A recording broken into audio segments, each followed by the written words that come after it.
truly need. God has everything to offer, and we have everything to gain. And that's the heart of the covenant relationship. God is love and wants to share those gifts with us.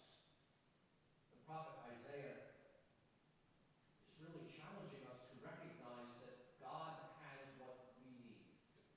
God has to offer and the desire to share what we need.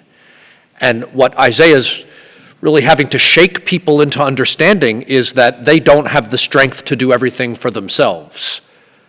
That ultimately, humanity cannot save itself. That's a hard reality to accept, especially when we think of ourselves as quite independent.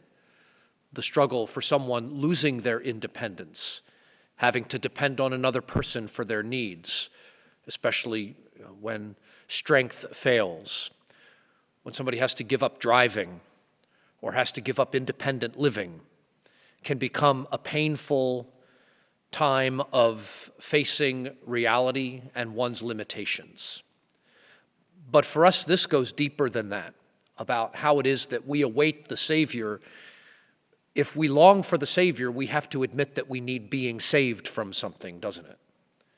And Jesus is offering all of this great gift. Come to me, those who labor and are burdened, and I will refresh you. I will give you rest. Join to me. Take my yoke upon you. Let Jesus share our burdens. The prophet Isaiah speaks of this time, this place, this moment, this relationship, essentially, in which we will, I love this image, run and not grow weary. There's a part of me that says somehow, I guess heaven could be like the endless marathon that we never grow tired of running. It comes down to, what is it that we truly need? And this is a time as people prepare their Christmas lists. I'm in the middle of all of that with my family, and we're using an app to organize all of that so that the nieces and nephews and everybody can put their little lists together.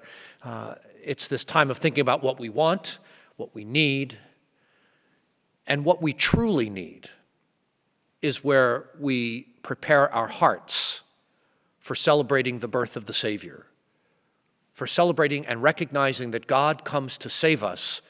We have to have not our little wish list, but our recognition that there is something that we truly, truly need. At that deepest level, as we gaze upon the promise of heaven, all we can say is, Lord, I need you for that promise to be fulfilled.